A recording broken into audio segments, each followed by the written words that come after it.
Okay, तो चलो यार अपना बचा हुआ चैप्टर, ठीक है, सर्कुलेटरी सिस्टम क्या करते हैं कंप्लीट कर लेते हैं। तो बॉडी फ्लूइड्स एंड सर्कुलेशन लगभग आधा कंप्लीट करवा दिया था। अब जाता है ह्यूमन सर्कुलेटरी सिस्टम, है ना। अब जाता है ह्यूमन सर्कुलेटरी सिस्टम, और इसमें सबसे पहले हम बात करेंगे हार्ट की।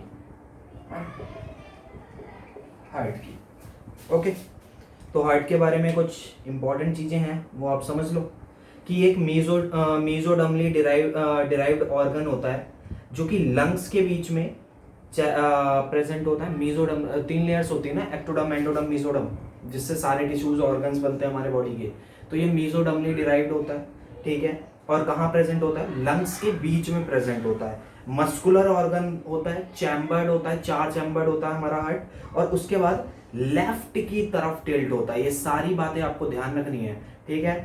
लंग्स के बीच में प्रेजेंट होता है, मस्कुलर होता है, चैम्बर्ड होता है, और लेफ्ट की तरफ टिल्ट होता है, नॉट राइट की तरफ, ठीक है। उसके बाद डबल वॉल, ठीक है। डबल वॉल से क्या होता है? ये प्रोटेक्टेड होता है डबल वॉल्ड, मतलब डबल वॉल्ड मेम्ब्रेनस बैग से। डबल वॉल्ड, 2 वॉल मतलब 2 वॉल से बना होता है वो मेम्ब्रेनस बैग। उस मेम्ब्रेनस बैग का नाम क्या है? पेरिकार्डियम कहते हैं उसको। क्या कहते हैं? पेरिकार्डियम, जिसके अंदर पेरिकार्डियल फ्लूइड भरा होता है। डबल मेम्ब्रेनस होता है, क्या कहते हैं उस बैग को? पेरिकार्डियम कहते हैं। उसके अंदर पेरिकार्डियल फ्लूइड भरा होता है, ठीक है।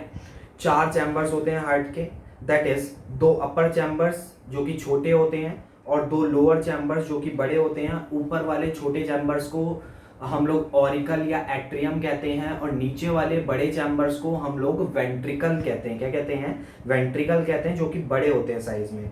उसके बाद सेप्टम होते हैं, दीवारें होती हैं। मैं एक बार चेक कर लूँ यार ठीक से रिकॉर्ड हो रहा है। उसके बाद सेप्टम होते हैं कुछ, ठीक है। कौन कौन से सेप्टम होते हैं? तो ऑरिकल्स के बीच में इंटर एट्रियल, जो ऑरिकल्स या एट्रियम के बीच में सेप्टम होता है, 2 एट्रियम के बीच में सेप्टम जो दीवार होती है, उसे हम इंटर एट्रियल सेप्टम कहते हैं। क्या कहते हैं? Inter atrial septum. यार हम हार्ट को बड़ा इजी वे में समझेंगे। तो suppose this is the heart, ये हमारा हार्ट है, और हार्ट के बीच में ये हमारे क्या है? ये हमारे दोनों एट्रियम है।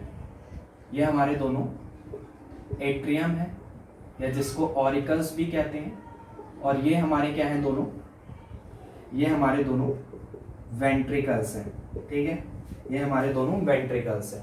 तो एट्रियम के बीच में जो सेप्टम होती है उसे इंटर एट्रियल सेप्टम कहते हैं। सेप्टम मतलब दीवार, ठीक है। इंटर एट्रियल सेप्टम कहते हैं। उसके बाद ये थिन होती है और मस्कुलर होती है, ध्यान रखना। ये पतली होती है, थिन और मस्कुलर, ठीक है। एनसीईआरटी में एक्चुअली जो पॉइंट्स दे रखे होते हैं ना, वो इन्हीं सबसे वो थिन की जगह थिक कर देता है। यही सब तो चेंजेस करता है यार, और क्या। बाकी नीट का एग्जामिनर आपको कैसे परेशान करेगा? ऐसे परेशान करेगा, और कैसे करेगा, है ना। तो देखो भैया, जो इंटर एट्रियल सेप्टम होता है वो मतलब ये थिन होता है और मस्कुलर होता है, और वेंट्रिकल्स के बीच में जो सेप्टम होता है इसको हम इंटर वेंट्रिकुलर सेप्टम कहते हैं। क्या बोलते हैं? इंटर वेंट्रिकुलर सेप्टम बोलते हैं, ठीक है। इंटर वेंट्रिकुलर सेप्टम कहते हैं, और ये थिक वॉल्ड होता है। ये थिन होता है और ये थिक होता है, ध्यान रखना। ये थिक होता है, मोटा होता है काफी, ठीक। उसके बाद और एट्रियम और वेंट्रिकल के बीच में जो होता है उसे हम, एट्रियम और वेंट्रिकल के बीच में होता है उसे हम एट्रियो वेंट्रिकुलर सेप्टम कहते हैं, और ये भी थिक होता है, ठीक है। और ये भी थिक होता है, ठीक है।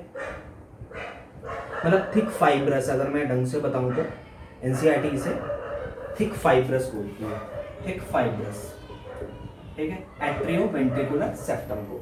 ये सारे एनसीईआरटी के पॉइंट्स हैं जो आपके दिमाग में कहीं ना कहीं होने चाहिए कि ऐसा कुछ लिखा हुआ है हमारी बुक में, ठीक है। तो ये सेप्टम थे। उसके बाद वॉल्व्स की बात कर लेते हैं कि देखो राइट ऑरिकल और राइट वेंट्रिकल के बीच में, राइट ऑरिकल, हाँ देखो ये है लेफ्ट एट्रियम, ये है लेफ्ट वेंट्रिकल और ये है राइट एट्रियम और ये है राइट वेंट्रिकल, है ना। उल्टा बना दिया क्या, सॉरी उल्टा बना दिया मैंने। ये है लेफ्ट एट्रियम और ये है लेफ्ट वेंट्रिकल और ये है राइट एट्रियम और ये है राइट वेंट्रिकल। अपना हार्ट देखेंगे तो राइट तो इस तरफ है ना, तो right atrium right ventricle, left atrium left ventricle, ठीक है। तो देखो, तो आगे है कि मतलब राइट एट्रियम और राइट वेंट्रिकल में क्या होता है, ट्राइकस्पिड वॉल्व होते हैं। यहाँ पर जो वॉल्व होते हैं ना, ये ट्राइकस्पिड वॉल्व होते हैं। यहाँ पर जो वॉल्व होते हैं राइट एट्रियम और राइट वेंट्रिकल के पास, यहाँ पर ट्राइकस्पिड वॉल्व होते हैं। कैसे वॉल्व होते हैं, ट्राइकस्पिड वॉल्व होते हैं, ठीक है। और ठीक है, ट्राइकस्पिड वॉल्व होते हैं। इसे ऐसे भी ध्यान रख सकते हैं कि राइट लंग जो होता है, राइट लंग में राइट लंग जो होता है उसमें मतलब तीन वो होते हैं ना, तीन हिस्से होते हैं, तो इसीलिए राइट साइड क्या होते हैं, ट्राइकस्पिड वॉल्व होता है। ऐसे भी ध्यान रख सकते हैं। और जो लेफ्ट साइड होता है, यहाँ पर जो वॉल्व होता है वो बाइकस्पिड वॉल्व होता है। बाइकस्पिड वॉल्व, जिसको हम और क्या बोलते हैं, मिट्रल वॉल्व भी कहते हैं, मिट्रल, ठीक है, मिट्रल वॉल्व भी कहते हैं। बाइकस्पिड वॉल्व को हम लोग मिट्रल वॉल्व भी कहते हैं, ठीक है। उसके बाद आप जानते हो कि राइट वेंट्रिकल से एक पाइप निकलती है, ठीक है। देखो यार, मैं ज्यादा कॉम्प्लेक्स नहीं करूंगा डायग्राम को। तो राइट वेंट्रिकल से एक पाइप निकलती है जिसको हम क्या बोलते हैं, पल्मोनरी आर्टरी बोलते हैं, ठीक है, पल्मोनरी आर्टरी, इस पाइप को। और इस पल्मोनरी आर्टरी में जो वॉल्व होता है और लेफ्ट वेंट्रिकल से जो पाइप निकलती है, इसको हम एओर्टा बोलते हैं। क्या बोलते हैं, एओर्टा बोलते हैं। तो एओर्टा और पल्मोनरी आर्टरी में जो वॉल्व्स होते हैं, इनको हम सेमी लूनार वॉल्व्स कहते हैं। इनको हम क्या बोलते हैं, सेमी लूनार वॉल्व्स बोलते हैं, जो इन पाइप्स के अंदर क्या होते हैं, वॉल्व्स होते हैं, ठीक है। एओर्टा के अंदर और कहां पर, पल्मोनरी आर्टरी के अंदर जो वॉल्व्स होते हैं, इनको सेमी लूनार वॉल्व्स कहते हैं, ओके।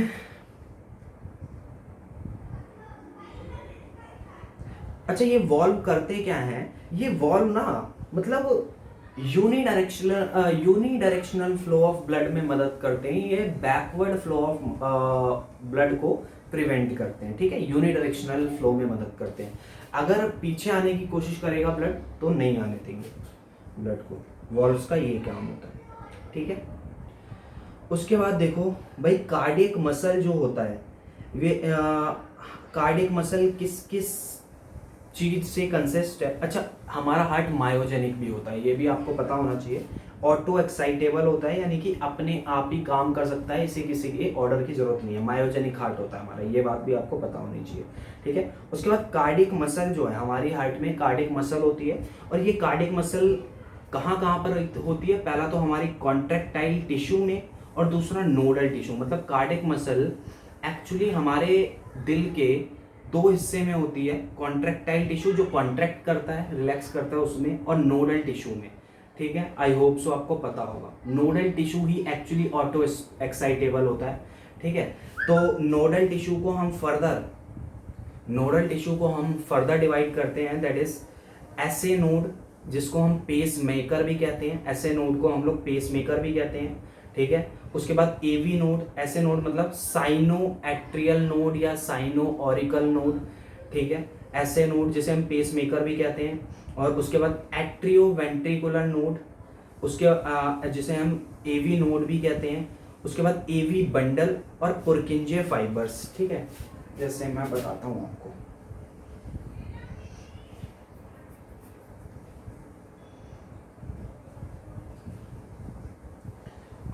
ये हो गया। इसका अगर एक स्क्रीनशॉट लेना है तो ले लो, ओके, हटा दो। ये हमने हार्ट को इजी वे में समझ लिया है। देखो अब आगे देखो, हाँ, तो भैया हम लोग जो है मैं आपको बताता हूँ कि मान लो जैसे ये हार्ट है ना आपका, कैसा होता है, ऐसे करके कुछ होता है ना, और ऐसे करके कुछ हार्ट होता है ना आपका, तो है ना, और यहाँ पर ऐसे वॉल होती है,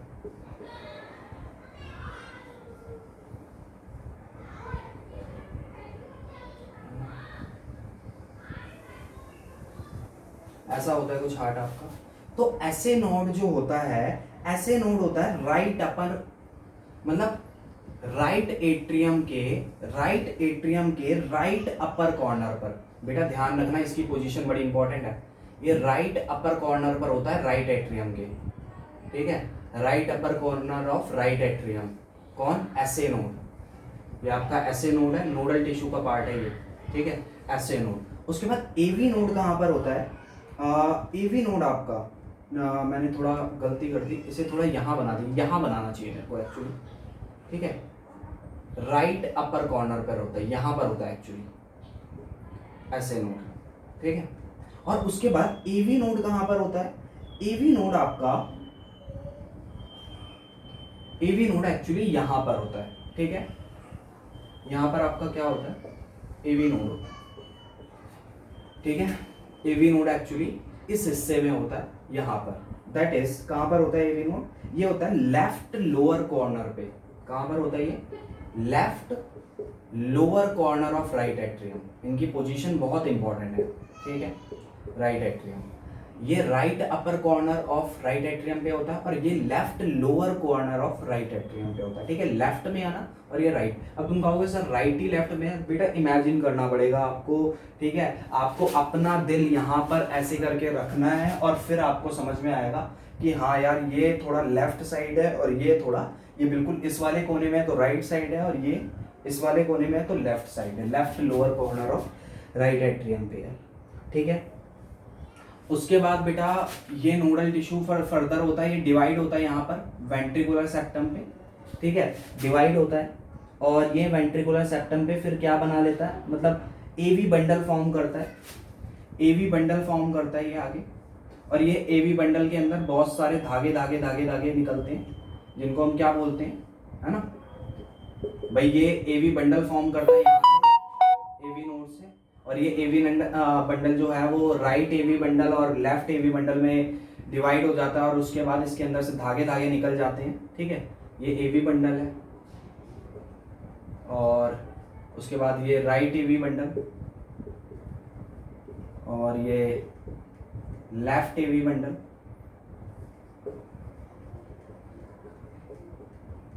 और फिर उसके अंदर, उसके बाद इसके अंदर धागे धागे से निकल जाते हैं, ठीक है, इनको हम क्या बोलते हैं? पुरकिंजे फाइबर्स। क्या बोलते हैं इनको?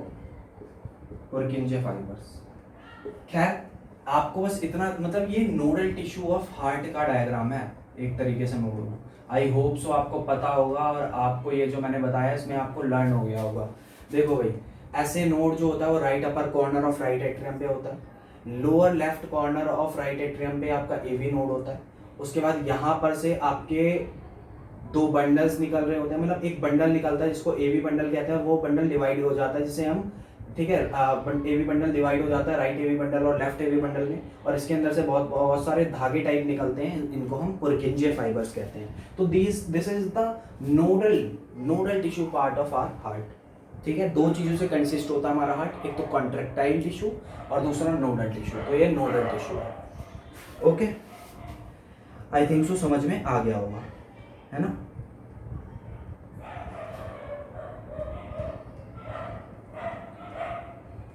उसके बाद ओके, ऑटो एक्साइटेबल होता है हमारा हार्ट। ये जो नोडल टिश्यू की वजह से ये जो ऐसे नोड होता है ये ऑटो एक्साइटेबल होता है, अपने आप ही मतलब नर्व इम्पल्सेस प्रोड्यूस कर सकता है, इसका मतलब ये होता है।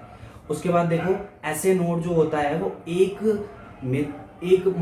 मिनट में लगभग 70 to 75 times action potential generate करता है। एक मिनट के अंदर 70 to 75 times action potential generate करता है एक मिनट के अंदर, पर मिनट।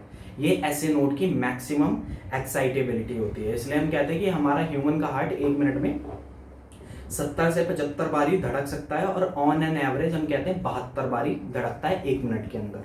किसी भी ह्यूमन का हार्ट। ओके, तो मैंने लगभग सारी चीज़ें बता दी हैं इसमें, और अब आगे चलते हैं हार्ट में, है ना।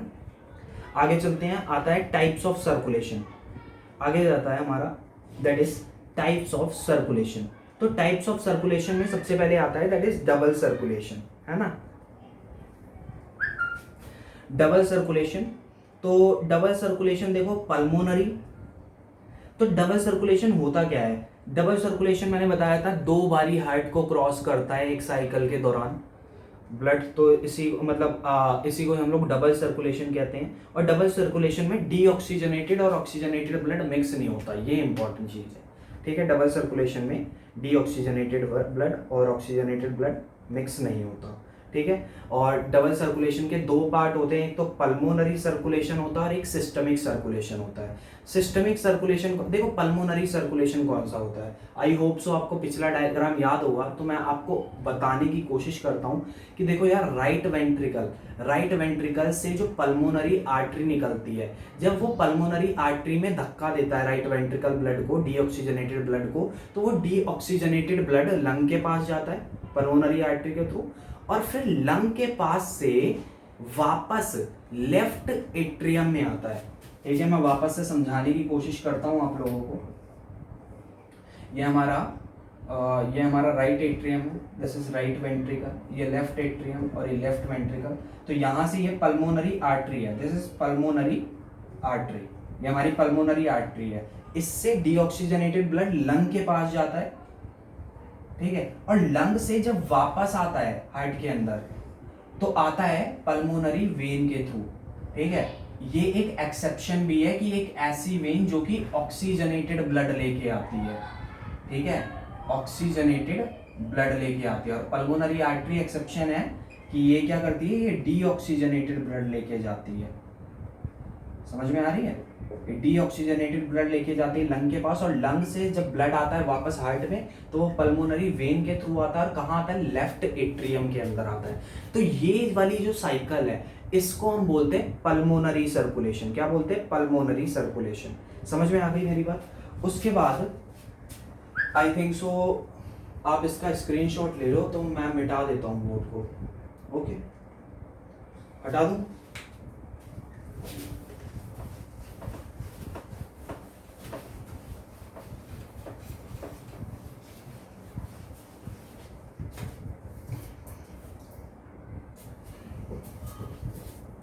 तो देखो, अगला होता है पल्मोनरी सर्कुलेशन, समझ में आ गया होगा। अगला होता है सिस्टमिक सर्कुलेशन। तो सिस्टमिक सर्कुलेशन में देखो क्या होता है, सिस्टमिक सर्कुलेशन में ये हार्ट है हमारा, ठीक है, ये हमारा right atrium, right ventricle, left atrium और लेफ्ट वेंट्रिकल, ठीक है।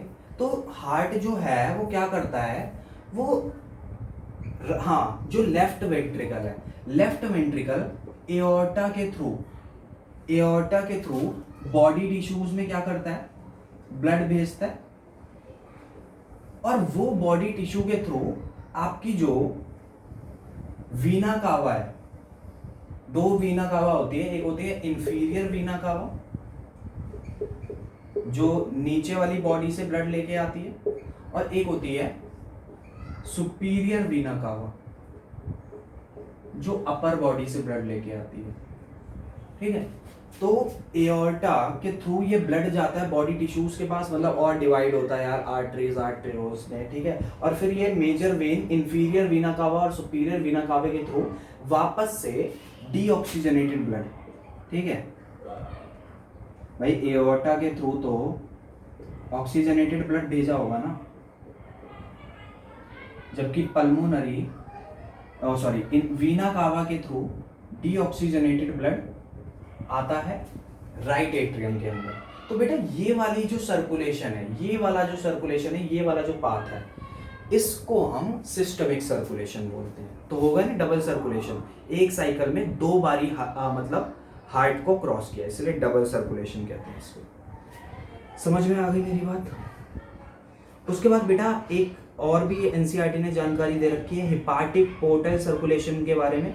Hepatic portal circulation actually digestive system का अपना सर्कुलेशन होता है। तो इसमें क्या होता है, डाइजेस्टिव ट्रैक से एक्चुअली स्मॉल इंटेस्टाइन से, मतलब एक वेन होती है हेपाटिक पोर्टल वेन, वो लीवर के पास ब्लड लेकर जाती है। ठीक है, ये बात बस आपको पता होनी चाहिए कि हमारे डाइजेस्टिव ट्रैक से यानी कि स्मॉल इंटेस्टाइन से एक वेन होती है हेपाटिक पोर्टल वेन, वो लीवर के पास ब्लड लेके जाती है। बस आपको इतना पता होना चाहिए, इतना ही एनसीईआरटी ने बताया। उसके बाद एक कोरोनरी सर्कुलेशन होती है। कोरोनरी सर्कुलेशन हम actually circulatory system of heart को कहते हैं। Coronary circulation actually circulatory system of heart को कहते हैं। तो क्योंकि हार्ट को भी तो जरूरत है ना ब्लड की, तो इसलिए blood flow to and from the cardiac, मतलब जो ब्लड आता है और जाता है हार्ट की मसल से। ठीक है भाई, हार्ट की मसल्स को भी तो ब्लड की जरूरत है, तो हार्ट का जो अपना सर्कुलेटरी सिस्टम है उसकी मसल्स के लिए जो सर्कुलेटरी सिस्टम है उसे कोरोनरी सर्कुलेशन कहते हैं। समझ आ गई मेरी बात? ओके, आई होप सो आ गई होगी। हटा दूं इसका स्क्रीनशॉट, लेना है तो ले लो।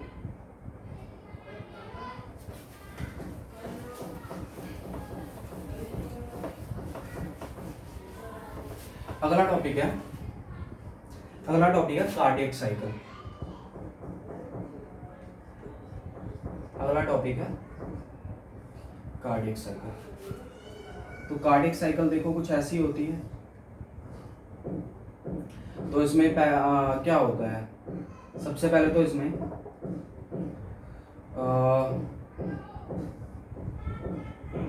एट्रिकुलर सिस्टोल होता है, फिर वेंट्रिकुलर सिस्टोल होता है, और फिर क्या होता है, जॉइंट डायस्टोल होता है। क्या होता है, जॉइंट डायस्टोल होता है। ठीक है, एट्रिकुलर सिस्टोल 0.1 सेकेंड का होता है, वेंट्रिकुलर सिस्टोल 0.3 सेकेंड का होता है, और जॉइंट डायस्टोल 0.4 सेकेंड का होता है। यानी कि टोटल कार्डियक साइकिल का साइकिल टाइम 0.8 सेकेंड होता है। ये आपको पता होना चाहिए। ठीक है, आप कई बार ऐसा भी सवाल पूछ लिया जाता है, यार बताओ कि एट्रियल मतलब एट्रियल रिलैक्सेशन टाइम कितना होता है, एट्रियल रिलैक्सेशन टाइम कितना होता है, ये भी पूछ लिया जाता है। तो यार देखो, जब एट्रियम सिस्टोल कर रहा था, खाली उसने तभी रिलैक्स में नहीं था, बाकी पूरे टाइम वो रिलैक्स में था। जब वेंट्रिकुलर सिस्टोल हो रहा था, वेंट्रिकल कॉन्ट्रैक्ट कर रहा था। सिस्टोल मतलब क्या होता है, सिस्टोल का मतलब पता होगा, आई थिंक सो, कॉन्ट्रैक्शन। ठीक है, और डायस्टोल का मतलब क्या होता है, डायस्टोल का मतलब होता है रिलैक्सेशन। ठीक है, तो भैया जब एट्रियल रिलैक्सेशन टाइम कितना है, मतलब एट्रियम ने कितना रिलैक्सेशन किया, कितनी देर डायस्टोल में रहा वो। तो यार देखो, एट्रियल सिस्टोल हो रहा था तभी वो खाली कॉन्ट्रैक्ट कर रहा था, बाकी पूरे टाइम वो रिलैक्स में रहा। यानी कि जब वेंट्रिकुलर सिस्टोल हो रहा था तब भी वो रिलैक्स में था, और जब जॉइंट डायस्टोल हो रहा था तब तो वो रिलैक्स में था ही। यानी कि एट्रियल रिलैक्सेशन टाइम या एट्रियल डायस्टोल टाइम कितना है, 0.7 सेकेंड का है। ठीक है, उसके बाद ऐसे ही वेंट्रिकुलर डायस्टोल टाइम ये कितना है, तो ये भी देख लो। तो भैया देखो, एट्रिकुलर सिस्टोल 0.1 सेकेंड हुआ, वेंट्रिकुलर सिस्टोल हुआ 0.3 सेकेंड। पर जब एट्रिकुलर सिस्टोल हो रहा था तब वेंट्रिकल रिलैक्सेशन स्टेट में था। तो यानी कि 0.3 सेकेंड खाली 0.8 सेकेंड में से क्या रहा, वो कॉन्ट्रैक्शन में रहा, बाकी पूरे टाइम वो रिलैक्स में रहा। यानी कि 0.5 सेकेंड क्या है, उसका डायस्टोल टाइम है। ठीक है, तो ये छोटी छोटी बातें इसी में से पूछ ली जाती है, मतलब है ना, सिंपल सी बात है। तो आपको समझ में आ गया होगा शायद, है ना। देखो, कार्डियक साइकिल तो हमको कुछ ऐसा सच खास समझनी नहीं है, क्योंकि कार्डियक आई थिंक सो आपको आ गई होगी वैसे बात समझ में, पर मैं यहाँ पर फिर भी समझाऊंगा। पहले तो इसे उतार लो, अगर इसे उतारने मतलब इसका स्क्रीनशॉट ले लो, लेना है तो। ठीक है, अब मैं आगे चलता हूँ। कार्डियक साइकिल समझाता हूँ क्या एनसीईआरटी का इंपॉर्टेंट पॉइंट है, क्या आपको ध्यान रखने की जरूरत है।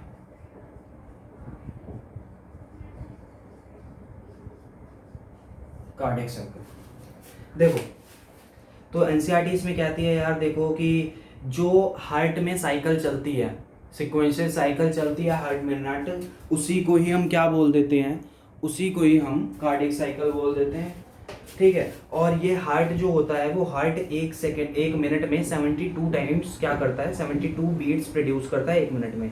और यानी कि अगर हम डिवाइड करके निकालें तो एक हार्ट बीट का जो ड्यूरेशन होता है, एक मतलब हार्ट बीट का मतलब क्या होता है, एक हार्ट बीट का मतलब एक कार्डियक साइकिल, ठीक है। हार्ट कहता है कि यार हार्ट का ना एक मिनट में 72 बारी बीट करता है, तो इस हिसाब से एक बीट में जो टाइम लगता है वो आता है 0.8 सेकेंड। यूनिटरी मेथड से निकाला है तो आपको निकालने की जरूरत नहीं है, याद ध्यान रखना। तो 1 बीट का मतलब क्या हो गया, 1 कार्डियक साइकिल। तो 1 कार्डियक साइकिल की भी टाइमिंग कितनी है, 0.8 सेकेंड। समझ में आई मेरी बात? तो देखो अब क्या क्या होता है।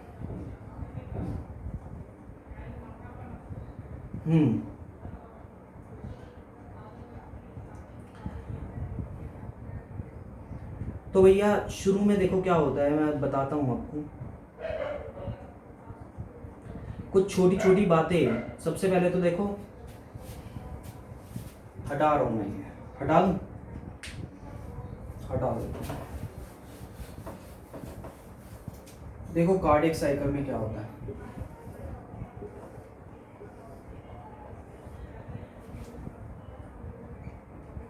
This is right atrium, right ventricle, left atrium, left ventricle. तो देखो शुरू में क्या होता है, शुरू में कहता है, शुरू में परिस्थिति जॉइंट डायस्टोल से शुरू होती है, जॉइंट डायस्टोल से, मतलब पूरा हार्ट एकदम रिलैक्स स्टेट में है। ध्यान से सुन लो एक बार, ये मैं बता देता हूँ मैं। और यहाँ से ये क्या आ रही है, दिस इज पल्मोनरी वेन, ठीक है, और सॉरी वीना कावा, दो होंगी, एक सुपीरियर होगी एक इंफीरियर होगी, पर अभी हमें खाली कार्डियक साइकिल समझनी है।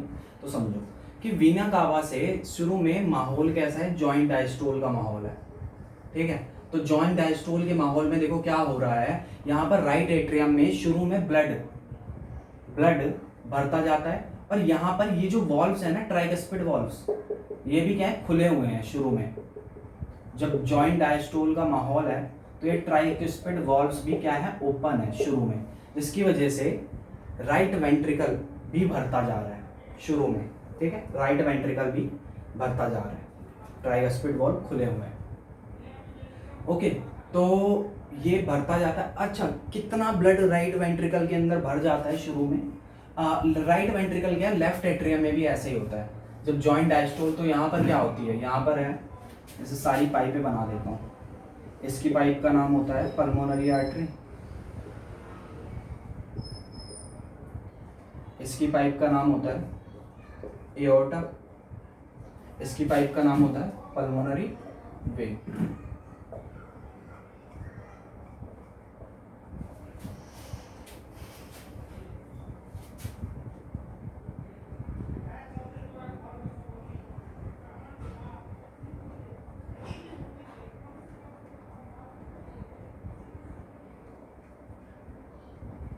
एक मिनट रुक जाओ।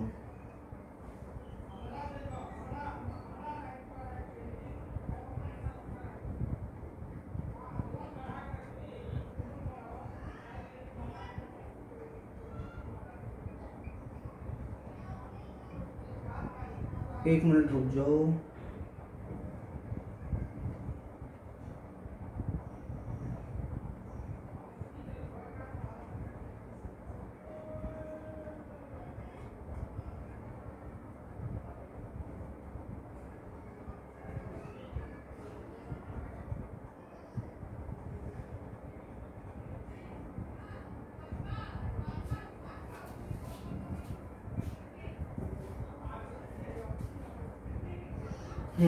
देखो, तो शुरू में जॉइंट डायस्टोल के माहौल में ट्राइकस्पिड वॉल्व यहाँ खुले होते हैं, और यहाँ पर क्या खुले होते हैं, यहाँ पर आपके ये क्या नाम है, बाइकस्पिड वॉल्व या मिट्रल वॉल्व खुले होते हैं, ठीक है।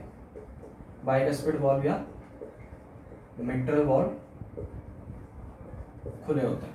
तो देखो क्या होता है, इसमें शुरू में तो भैया ब्लड आता रहता है, और आने के साथ ही राइट वेंट्रिकल में भरता जाता है, जॉइंट डायस्टोल का माहौल है, तो 70% ब्लड तो इसमें जॉइंट डायस्टोल वाली कंडीशन में ही भर जाता है, राइट वेंट्रिकल और लेफ्ट वेंट्रिकल में, through left atrium and right atrium, ठीक है, भर जाता है।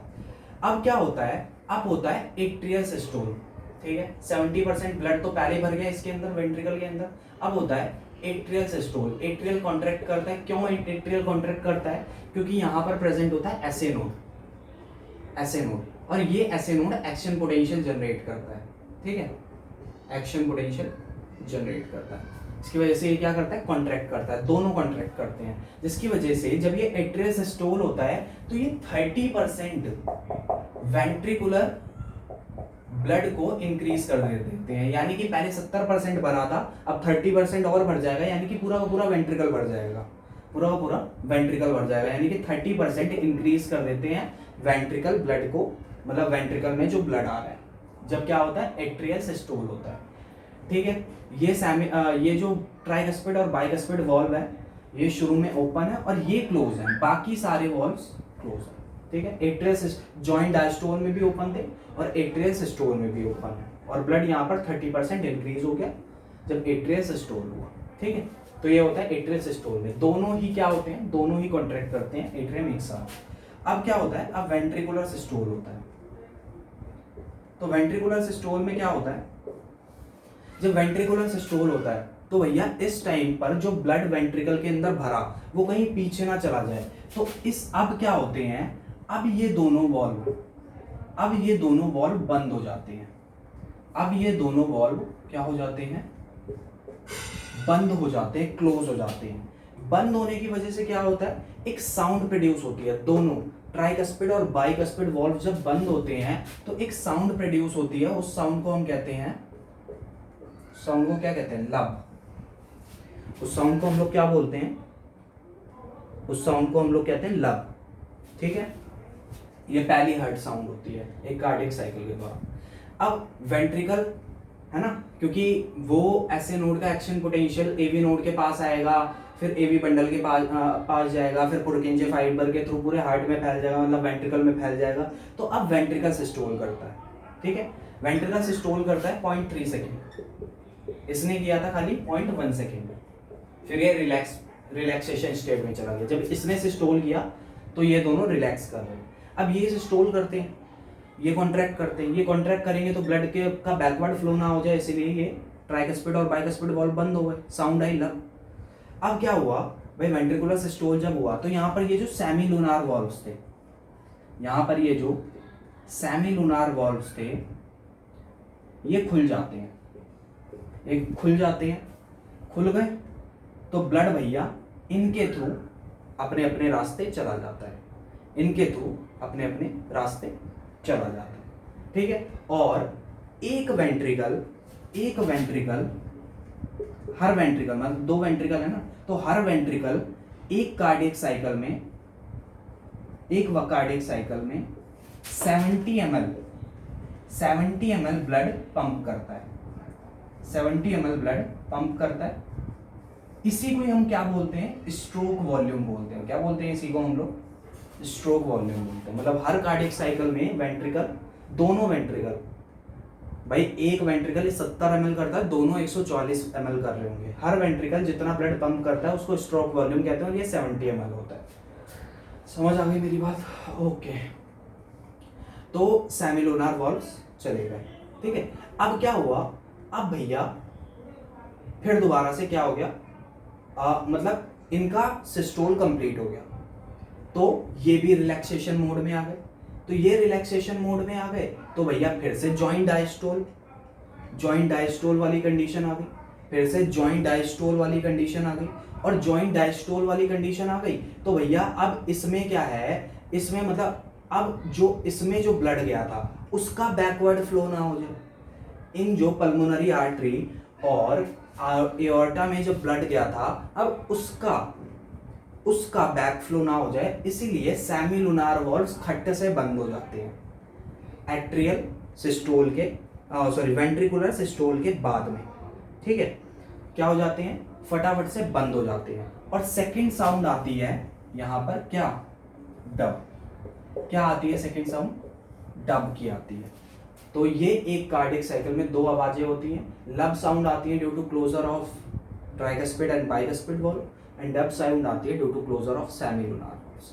तो ये आपको पता होनी चाहिए। मैंने कार्डियक साइकिल को मतलब बहुत हल्के से बताया है, क्योंकि ऑब्वियसली पूरी कार्डियक साइकिल तो हम लोगों को पूरी समझनी भी नहीं है। इतनी ही आप समझो कि एट्रियल में इतना हुआ था, शुरू में इतना भरा था, 30% इंक्रीज कर गया था जब वेंट्रिकुलर सिस्टोल हुआ तो, और उसके बाद फर्स्ट साउंड आई, इसके बंद होने से ट्राइकस्पिड और बाइकस्पिड होने से लब साउंड आई, और सेमिलुनार के बंद होने से डब साउंड आई। और हर कार्डियक साइकिल में हर ventricle, each ventricle 70 ml blood pump करता है, इसको स्ट्रोक वॉल्यूम कहते हैं। इतना ध्यान रखो, कार्डियक साइकिल का कोई क्वेश्चन नहीं छूटेगा, ठीक है।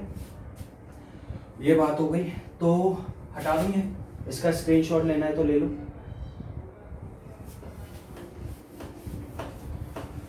देखो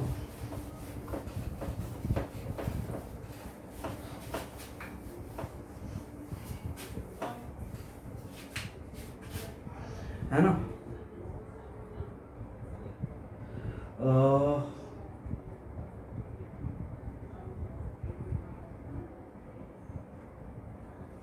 तो हार्ट साउंड को, लब और डब को हम लोग स्टेथोस्कोप से सुन सकते हैं, और कुछ अगर कमी होगी इसमें तो उससे क्लिनिकल डायग्नोस भी कर सकते हैं। स्टेथोस्कोप से आप समझते हो क्या होता है। उसके बाद कार्डियक आउटपुट, बेटा कार्डियक आउटपुट क्या होता है। कार्डियक आउटपुट, आपका दिल 1 मिनट में जितना ब्लड पंप करता है, 1 मिनट में पंप किया हुआ ब्लड को हम कार्डियक आउटपुट कहते हैं।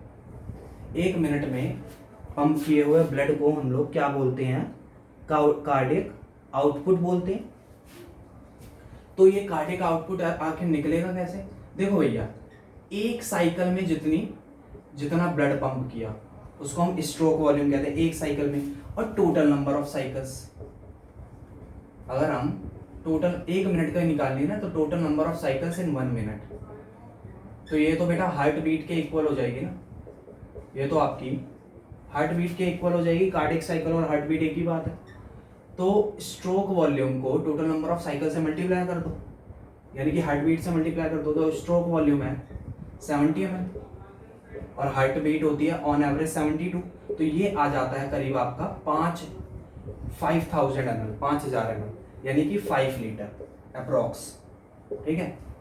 तो इसीलिए हम कहते हैं कि हमारा जो हार्ट होता है, हार्ट, उसका हर वेंट्रिकल 1 मिनट में लगभग 5 लीटर ब्लड पंप करता है बॉडी को, इसी को हम लोग कार्डियक आउटपुट कहते हैं। समझ में आ रही मेरी बात। और कार्डियक आउटपुट जो होता है एथलीट्स के अंदर, क्योंकि उनकी हार्ट बीट ज़्यादा होती है, हम जानते हैं वो लोग भागते रहते हैं, तो उनका कार्डियक आउटपुट नॉर्मल मैन से ज़्यादा होता है। ये बात आपको पता होनी चाहिए, ठीक है। उसके बाद एक बात होती है, मतलब ये बात तो खत्म हो गई, तो अब तो फटाफट से करते हैं ईसीजी, इलेक्ट्रोकार्डियोग्राफ, ठीक है। अब करते हैं इलेक्ट्रोकार्डियोग्राफ। तो इलेक्ट्रोकार्डियोग्राफ, अब ध्यान से सुनो मेरी बात, इसमें ना बड़ा कंफ्यूजन है। देखो एक्चुअली इलेक्ट्रोकार्डियोग्राफ जो है, मतलब जहां पर ग्राफ आ रहा है, ये मशीन का नाम है। इलेक्ट्रोकार्डियोग्राफ एक्चुअली मशीन का नाम है, और मशीन जो ग्राफ प्रोड्यूस करती है उसको हम कहते हैं इलेक्ट्रोकार्डियोग्राम। ध्यान रखना, इलेक्ट्रोकार्डियोग्राम कहते हैं उसको, जो ग्राफ होता है जो एक्चुअली ग्राफ होता है उसको हम ग्राम कहते हैं, और जो मशीन का नाम है उसका नाम है इलेक्ट्रोकार्डियोग्राफ, ठीक है, इंस्ट्रूमेंट का नाम है। और जो ग्राफ प्रोड्यूस होता है उसको हम इलेक्ट्रोकार्डियोग्राम कहते हैं। तो ये बेटा, ये क्या मतलब ईसीजी क्या बताता है, ईसीजी बताता है कि एक्चुअली ना ईसीजी इसे कहना ही नहीं चाहिए, ईसीजी इसे कहना चाहिए एक्चुअली, पर एनसीईआरटी में लिखा हुआ है इलेक्ट्रोकार्डियो, मतलब ये ईसीजी इलेक्ट्रोकार्डियोग्राम क्या बताता है, ईसीजी बताता है कि भैया एक हार्ट साइकिल में, एक कार्डियक साइकिल में आपके जो ग्राफिकल, मतलब इलेक्ट्रिकल एक्टिविटी की जो ग्राफिकल रिप्रेजेंटेशन है ना, इलेक्ट्रिकल एक्टिविटी मतलब जो नोडल टिश्यू की एक्टिविटी है, ऐसे नोड ने जो एक्शन पोटेंशियल वगैरह जनरेट किए हैं, इसकी जो इलेक्ट्रिकल एक्टिविटी होती है एक कार्डियक साइकिल के अंदर हार्ट की, उसे रिप्रेजेंट करता है ये ग्राफिकली। कौन? ईसीजी, ठीक है। ओके, तो बेटा स्टैंडर्ड ईसीजी हम कैसे निकालते हैं? स्टैंडर्ड ईसीजी हम 3 लीड्स की मदद से निकालते हैं। 3 लीड्स की मदद से, लीड्स ना ऐसे गोल गोल करके चीज होती है, आपने देखा होगा, लगाते हैं ईसीजी में, ठीक है। तो ये स्टैंडर्ड ईसीजी कैसे लगाया जाता है? एक तो राइट रिस्ट पे लगाते हैं, लेफ्ट रिस्ट पे लगाते हैं और लेफ्ट एंकल पे लगाते हैं, ठीक है। ये तो राइट बता दी, लेफ्ट एंकल पे लगाते हैं, यस, ठीक है।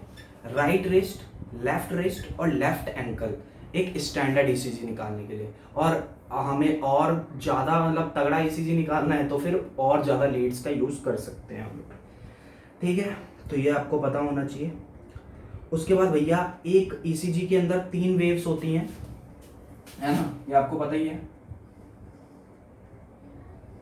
ऐसे करके इसको पी वेव बोलते हैं, इसको हम क्यू आर एस बोलते हैं और इसको हम लोग टी वेव बोलते हैं, क्यू आर एस कॉम्प्लेक्स बोलते हैं इसको, है ना, और इसको हम टी वेव बोलते हैं। तो देखो पी वेव क्या बताती है? पी वेव बताती है डीपोलराइजेशन ऑफ एट्रियम, ठीक है। मतलब डीपोलराइजेशन ऑफ एट्रिया मतलब contraction of atria, systole of atrial systole को कौन बताती है? हमारी कौन बताती है? पी वेव बताती है। Depolarisation of atria, contraction of atria को कौन बताती है? पी वेव बताती है। उसके बाद depolarisation of ventricles, depolarisation of ventricles मतलब वेंट्रिकुलर कॉन्ट्रैक्शन को कौन बताता है? क्यू आर एस कॉम्प्लेक्स बताता है। कौन बताता है? क्यू आर एस कॉम्प्लेक्स बताता है, ठीक है। उसके बाद टी वेव क्या बताती है? टी वेव बताती है रीपोलराइजेशन ऑफ वेंट्रिकल्स, ठीक है बेटा। क्योंकि रीपोलराइजेशन ऑफ एट्रियम क्यों बताया? क्योंकि वो एक्चुअली क्यूआरएस के साथ ही मर्ज ही हो गया, तो वो नहीं बता पाता। तो पी वेव बताता है डीपोलराइजेशन ऑफ एट्रियम, ठीक है, यानी कि कॉन्ट्रैक्शन ऑफ एट्रियम। क्यूआरएस क्या बताता है? डीपोलराइजेशन ऑफ वेंट्रिकल, यानी कि कॉन्ट्रैक्शन ऑफ वेंट्रिकल। और टी वेव क्या बताता है? रिलैक्सेशन ऑफ वेंट्रिकल, यानी कि रीपोलराइजेशन ऑफ वेंट्रिकल। समझ में आ रही मेरी बात? उसके बाद एक चीज बताती है कि भैया हम ना क्यूआरएस कॉम्प्लेक्स को गिन करके हार्ट बीट बता सकते हैं एक टाइम पीरियड के अंदर। मान लो तुमने 10 सेकंड में क्या निकाला? 10 सेकंड का ईसीजी निकाला, तो 10 सेकंड के अंदर जितने क्यूआरएस कॉम्प्लेक्स बनते हैं ना, उतनी ही इस बंदे की हार्ट बीट होती है। ये एनसीईआरटी एक लाइन लिखती है, ठीक है। उसके बाद कहता है कि the end of T wave marks the end of systole. बेटा टी वेव देखो, एक्चुअली आपको ध्यान रखना है, वो कहता तो है कि टी वेव रिप्रेजेंट करता है वेंट्रिकुलर रिलैक्सेशन को, है ना, रिपोलराइजेशन ऑफ वेंट्रिकल्स को। पर एनसीईआरटी एक खतरनाक सी लाइन लिखता है और उस लाइन को अभी हमें समझना नहीं है क्योंकि ये डिटेल लेक्चर नहीं है। खाली आपको वो लाइन पता होनी चाहिए कि जो एंड ऑफ टी वेव है, एंड ऑफ टी वेव, वो एक्चुअली एंड ऑफ सिस्टोल को बताती है। मतलब वेंट्रिकुलर सिस्टोल एक्चुअली यहाँ से खत्म तो होने लगता है पर वो एक्चुअली खत्म टी वेव के एंड पर होता है, ठीक है। टी वेव वेंट्रिकुलर डायस्टोल को बता रही है पर वेंट्रिकुलर सिस्टोल को खत्म होने में लगभग टी वेव के आखिरी तक का टाइम लगता है। रिलैक्सेशन में आता रहता है और टी वेव के आखिरी तक आते आते क्या होता है? रिलैक्स होता है। मतलब आप खाली इतना समझो कि end of T wave represents end of systole, की अब सिस्टोल पूरी तरीके से खत्म हो चुका है। ये एक बात लिखी हुई है एनसीईआरटी में। और कहता है कि ईसीजी ग्राफ में अगर कोई भी डिजीज है, एबनॉर्मलिटी है, तो वो नॉर्मल ग्राफ से अलग हो जाएगा, ठीक है। जैसे वो कहता है कि ईसीजी मशीन जो होती है वो पिप की आवाज निकालती है in case of cardiac arrest. Cardiac arrest क्या होता है? जब स्टॉप कर देता है हार्ट बीट करना, तो ऑब्वियसली कोई एक्शन पोटेंशियल जनरेट नहीं हो रहा, तो पिप सी आवाज आती है, ठीक है, ईसीजी मशीन से। ओके, तो अब रेगुलेशन ऑफ कार्डियक साइकिल देख लेते हैं हम लोग, ठीक है। आई होप सो ये आ गया होगा आपको समझ में। रेगुलेशन ऑफ कार्डियक साइकिल देख लेते हैं। तो देखो भैया, जो हार्ट की मतलब हार्ट की एक्टिविटी है वो हार्ट ना खुद ही रेगुलेट कर लेता है, अपने आप ही रेगुलेट कर लेता है, इसलिए हम उसे ऑटो रेगुलेटेड भी कहते हैं, ऑटो रेगुलेटेड या इंट्रेंसिकली रेगुलेटेड भी कहते हैं, और मायोजेनिक हार्ट भी कहते हैं। मायोजेनिक की मतलब अपना खुद ही देख सकता है, अपनी एक्टिविटीज़ को, अपनी इलेक्ट्रिकल एक्टिविटीज़ को खुद ही जनरेट कर सकता है। पर इसके लिए जो सेंटर होता है, जो हार्ट की एक्टिविटी को मॉनिटर करने के लिए सेंटर होता है हमारे ब्रेन के अंदर, वो कहाँ होता है? वो मेडुला ऑब्लंगेटा में होता है। कहाँ होता है? मेडुला ऑब्लंगेटा में होता है। और ये क्या करता है? ये कार्डियक फंक्शन को क्या करता है? मॉडरेट करता है, ठीक है, उसे घटाता बढ़ाता रहता है। कैसे? कैसे कार्डियक फंक्शन को ये ऑपरेट करता है, कैसे बढ़ाता है, ऑटोनॉमिक नर्वस सिस्टम के through, ANS, autonomic nervous system के थ्रू। ऑटोनॉमिक नर्वस सिस्टम दो तरीके का होता है, सिंपैथेटिक और पैरासिम्पैथेटिक। तो क्या करता है, देखो जब सिंपैथेटिक नर्वस सिस्टम काम करता है तो हमारी हार्ट बीट बढ़ जाती है, ठीक है, हमारा वेंट्रिकुलर कॉन्ट्रैक्शन बढ़ जाता है, इंक्रीज हो जाता है, कार्डियक आउटपुट बढ़ जाता है, ठीक है। और जब देखो सिंपैथेटिक नर्वस सिस्टम एक्चुअली हम लोग फाइट और फ्लाइट नर्वस सिस्टम कहते हैं, फाइट और फ्लाइट नर्वस सिस्टम, मतलब फाइट और फ्लाइट के समय काम आता है सिंपैथेटिक नर्वस सिस्टम, क्योंकि बॉडी की सिंपैथी के लिए होता है वो। तो जब हम भागते हैं या लड़ते हैं तो एक्चुअली अपने आप को बचा रहे होते हैं ना, तो इस समय क्या होता है, हमें ब्लड ज़्यादा चाहिए ना, तो कार्डियक आउटपुट बढ़ जाता है, हार्ट बीट बढ़ जाती है, वेंट्रिकुलर सिस्टोल है ना, वेंट्रिकुलर सिस्टोल बढ़ जाता है, कॉन्ट्रैक्शन बढ़ जाता है ताकि स्ट्रोक वॉल्यूम बढ़ जाए, इसलिए। और पैरासिम्पैथेटिक नर्वस सिस्टम के थ्रू हार्ट बीट को डिक्रीज करता है, मेडुला ऑब्लंगाटा, और स्ट्रेंथ ऑफ वेंट्रिकुलर कॉन्ट्रैक्शन को डिक्रीज करता है, और कार्डियक आउटपुट को भी डिक्रीज करता है, ठीक है। मेडुला ऑब्लंगाटा के थ्रू ब्रेन हमारा ऑपरेट करता है हार्ट को अगर ज़रूरत हो तो, वरना हार्ट अपना ख्याल खुद ही रख सकता है, मायोजेनिक होता है, ऑटो एक्साइटेबल होता है, ठीक है, ऑटो रेगुलेटेड होता है। लास्ट टॉपिक आ जाता है बेटा डिसऑर्डर्स ऑफ सर्कुलेटरी सिस्टम, ठीक है। लास्ट टॉपिक आ जाता है डिसऑर्डर्स ऑफ सर्कुलेटरी सिस्टम। तो डिसऑर्डर्स ऑफ सर्कुलेटरी सिस्टम में पहला डिसऑर्डर है disorders of circulatory system, disorders. तो पहली डिसऑर्डर है इसमें, कौन सी है पहली है कार्डियक अरेस्ट। तो कार्डियक अरेस्ट तो अभी मैंने पीछे बताई थी ECG में। तो कार्डियक अरेस्ट क्या होता है, जब हार्ट स्टॉप कर देता है बीट करना, जब धड़कनें बंद हो जाती हैं तो उसको हम कार्डियक अरेस्ट कहते हैं, हार्ट स्टॉप्स बीटिंग, तो उसको हम कार्डियक अरेस्ट कहते हैं। उसके बाद अगली बीमारी है हार्ट फेलियर, ठीक है, इसमें स्टॉप कर देता है बीट करना, हार्ट स्टॉप्स बीटिंग, तो उसको हम कार्डियक अरेस्ट कहते हैं। उसके बाद अगली है हार्ट फेलियर, ठीक है, अगली है हार्ट फेलियर। तो हार्ट फेलियर में क्या होता है, हार्ट उतना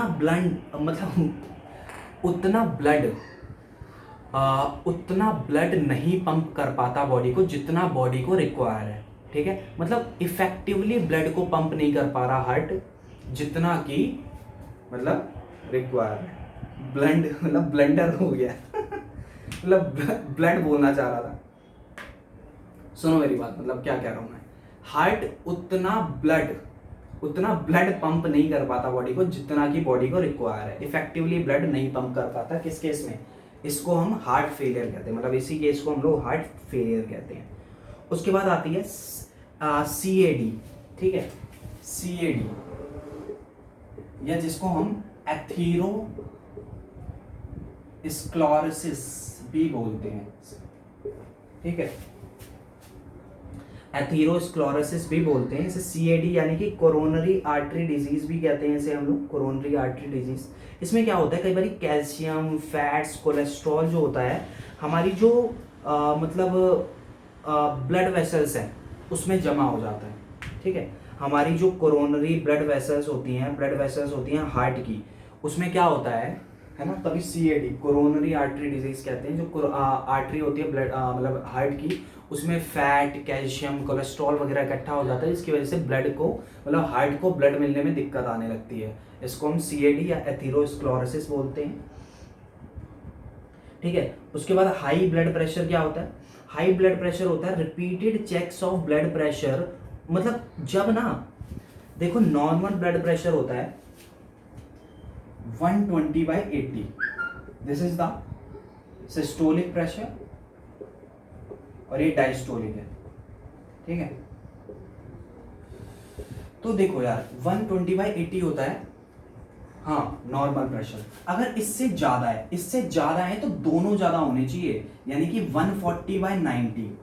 अगर कुछ ऐसा आपका ब्लड प्रेशर है तो इसको हम हाई BP कहते हैं, क्या बोलते हैं, हाइपरटेंशन कहते हैं, हाइपरटेंशन यानी कि हाई ब्लड प्रेशर, ठीक है।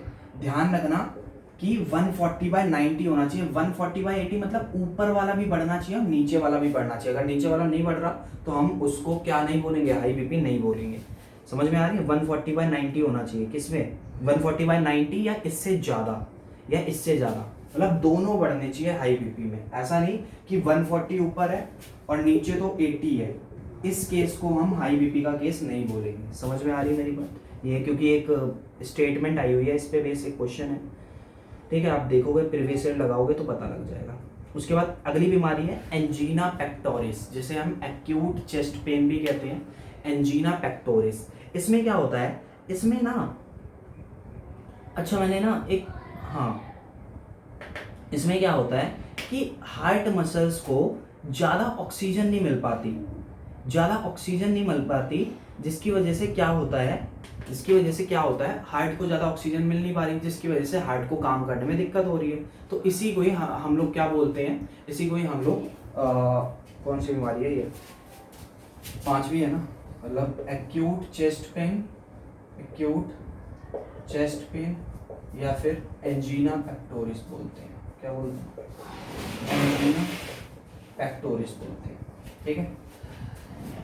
इसमें हार्ट की मसल्स को इनफ ऑक्सीजन नहीं मिल पाती। ऑब्वियसली किस वजह से नहीं मिल पा रही होगी? सीएडी की वजह से नहीं मिल पा रही होगी। सीएडी लीड्स टू, ठीक है, CAD leads to acute chest pain और एंजीना पेक्टोरिस, क्योंकि यहाँ पर फैट्स वगैरह जमा हो गए होंगे उसकी ब्लड वेसल में, इसकी वजह से उसे इनफ ऑक्सीजन नहीं मिल पा रही, ठीक है। किसको?